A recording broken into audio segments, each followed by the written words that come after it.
Yo le quiero dar la bienvenida al ingeniero Francisco Bautista. Él es especialista y consultor de la industria automotriz. Ingeniero, gracias y buenas tardes. Gracias por platicar con nosotros. Hola, buenas tardes. No, hombre, al contrario, muchas gracias por la invitación y saludos a todo tu auditorio. Muchas gracias y hoy, en un programa que también comparto con Javier Latorre, más temprano, platicábamos y revisábamos lo dicho por el secretario de Economía, en donde decía, pues están metiendo un balazo en el pie, ellos son los afectados y aquí no está pasando nada y nosotros vamos a ver, ¿eso verdaderamente es lo que va a suceder? O sea, Donald Trump está tentando en contra de su propio pueblo, ingeniero. Mira, a mí me gustaría ponerlo un poco más en perspectiva, ¿no? Empecemos por el tema que una guerra económica no beneficia a nadie, todos pierden, pero vamos a ponerlo un poco en contexto. El comercio global o importaciones y exportaciones como porcentaje del PIB de Estados Unidos representa el 27%. En México, el año pasado, a cifras preliminares, el 67%. El año anterior, a cifras cerradas, arriba del 80%. En México exporta 3 millones de automóviles a la Unión Americana. En Estados Unidos se venden alrededor de 16 millones de automóviles por año. Okay. ¿Por qué te pongo estas cifras? Porque si bien va a haber una afectación, vamos a ser realistas. O sea, un disparo en el pie, pues yo diría que es un golpe. Pero así como un disparo, o sea, si le vas a poner aranceles a 3 de los 16 millones de automóviles, estás poniéndole un impuesto al 20% de los automóviles que se venden allá, que con ciertas reconfiguraciones a la cadena de distribución de las grandes automotrices, todavía puedes disminuirlo más. Entonces, que los coches, en vez de exportarse de México a Estados Unidos, se exporten de otro lado a Estados Unidos y los de México, pues más a Europa, más a Sudamérica, más a Asia, etcétera. Entonces, creo que para mí, pues el discurso de un disparo en el pie suena muy bien. Definitivamente va a haber una afectación al consumidor americano, pero pues cuando lo ves en números, esa afectación no es enorme. O sea, otra cifra, todas las exportaciones de México el año pasado, a cifras preliminares, arriba de los 512 mil millones de dólares, eso representa menos del 2% de la economía norteamericana. Entonces, de eso, son alrededor de 190 y tantos mil de vehículos. Si a eso vamos a decirle que le pone el impuesto seco, así seco, durísimo, del 25% a los 200 mil millones de dólares de vehículos que exportamos, estás hablando de 50 mil millones de dólares. No es una cifra despreciable, pero cuando veo 50 mil millones de dólares con respecto al valor total de la economía estadounidense, es menos del 0.2% de su PIB. Entonces, Es cuando lo vemos prácticamente así, nada comparado exacto, efectivamente a lo que se mueve. Eso en relación hacia los Estados Unidos.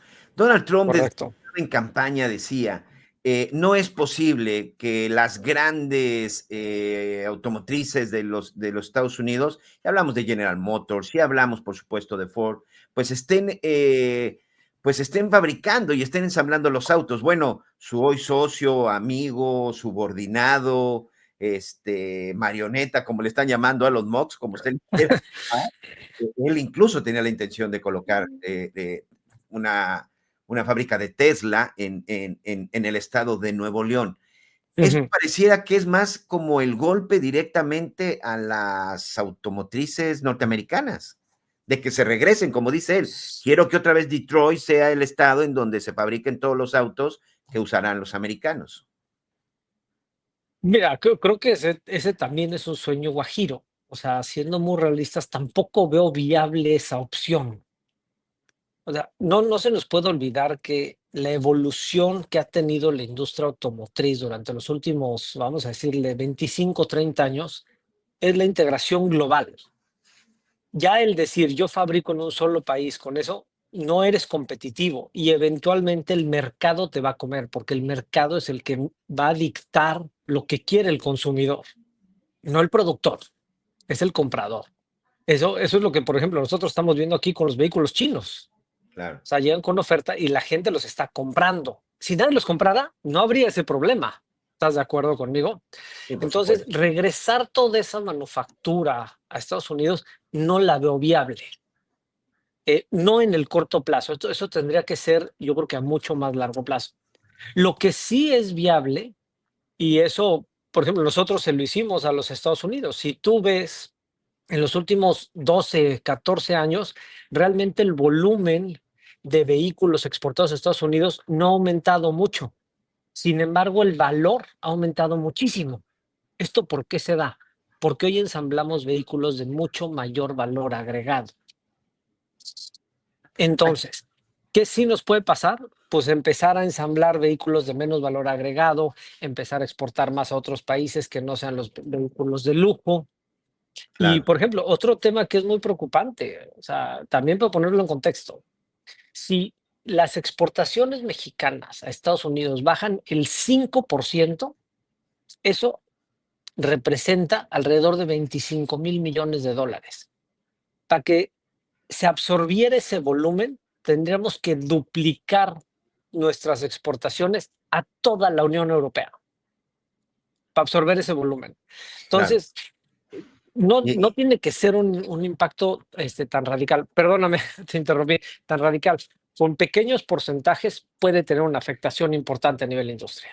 dice, ingeniero, el mercado europeo, pero pues vámonos con el cliente o con el socio, que hay muchos que dicen, pues ya, dejemos de voltear hacia los Estados Unidos y vámonos con China. China que hoy incluso está pues fabricando y que está ensamblando autos que en su momento fueron ingleses o que fueron alemanes o que tienen sus propias marcas. Hoy China sería, por ejemplo, la solución porque con las cifras que nos está dando, pues la verdad es que tampoco no significa que esos clientes no se puedan conseguir. Bueno, esta marca VID, pues vendió más que Tesla, por ejemplo.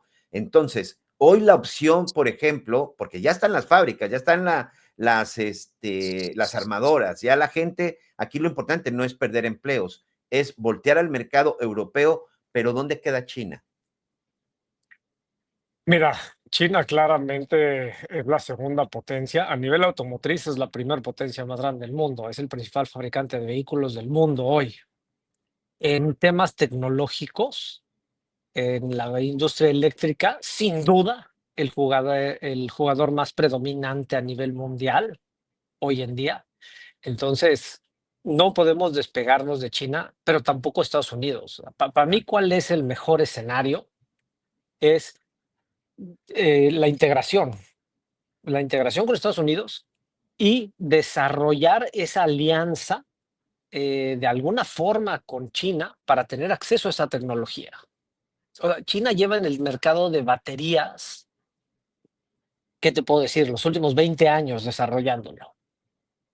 No sé si el futuro del vehículo, qué tanto va a depender de esas baterías. Yo veo la innovación hacia el vehículo eléctrico en tema de la batería. ¿Qué va a pasar el día que la batería pese la mitad de lo que pesa hoy? Que se reduce muchísimo entonces el desgaste del coche. ¿Qué va a pasar el día que una batería cueste la mitad de lo que cueste hoy? Con todos los electrónicos nos pasó, te acordarás tú de las pantallas planas, valía 100,000 pesos, yo Sí, consigues sí. una por 3,000. O sea, ese para mí es el futuro del vehículo eléctrico. Pero esa innovación, ¿quién le está haciendo? China. Le guste o no a Trump también. O sea, entonces, esto se puede convertir en una transición mucho más dolorosa, mucho más costosa, mucho más compleja de lo que debería ser que si trabajamos juntos, ¿no? Entiendo, o sea, no te puedo dar una razón ahí clara porque con No, el no, señor no, Trump muchas veces no hay forma de encontrarle razón, claro. pero pues es una realidad, ¿no? O sea, y China hoy es un jugador predominante, y yo te diría hasta más predominante para el mundo en tema automotriz que Estados Unidos. Sí, al final, la ventaja que tiene México es que, pues, la cercanía, la vecindad con los Estados Unidos, el mayor consumidor, y el Ujú. mayor consumidor de todo, de autos, de tecnología, de droga, de todo. Sí, Exacto. sí, exactamente, y por esa cercanía y esa vecindad es donde se ha obtenido beneficio. Pero también veía hoy, por ejemplo, que la Unión Europea, que también se van a ver afectados con el tema del acero y el aluminio, Alemania, que es uno de los principales también exportadores de acero y aluminio, decían, pues nosotros vamos a tomar también medidas, porque esto aplica para todos los países. Entonces dicen también vamos a aplicar medidas y sobre todo, bueno, pues empezaremos a buscar otros clientes, a buscar otras perspectivas, decían en la Unión Europea, y pues al final exportar desde Europa, pues sí tiene un costo mucho mayor, ¿no? Sí.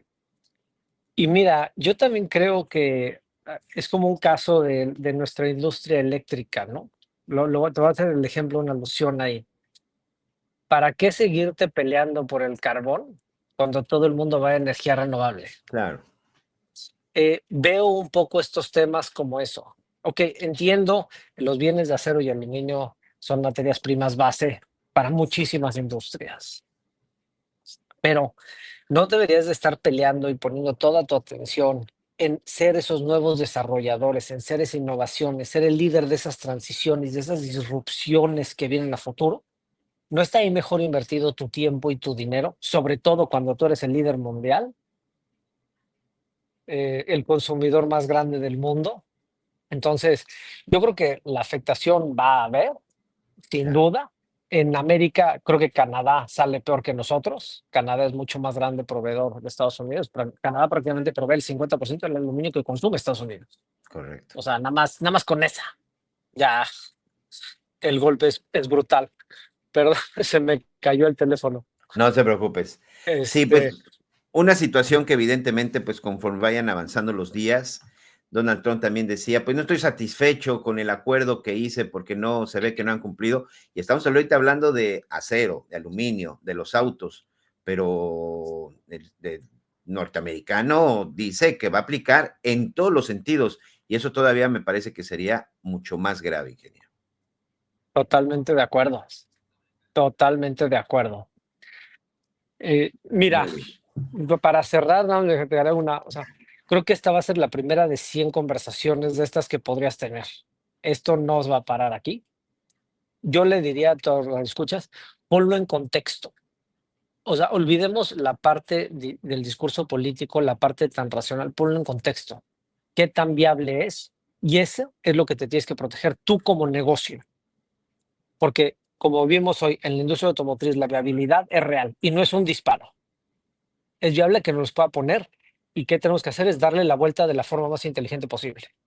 O sea, aquí ya lo olvidemos, dejemos el discurso político para los Sí, políticos. sí, sí. Nosotros como empresarios, enfócate en cómo te vas a defender de este tema. Modifica tu cadena de valor, modifica tu cadena de distribución, exporta de otros lugares, importa de otros lugares, reordena tu red y ve cómo sales adelante. Pues ahí está, pues solamente esperemos que tengamos el negociador adecuado para estas cosas. Ingeniero, muchas gracias. No, hombre, al contrario, muchísimas gracias a ti. Que pases Esperemos, un buen día. esperemos estar platicando seguido sobre estos temas. El ingeniero Francisco Bautista, especialista y consultor de la industria automotriz.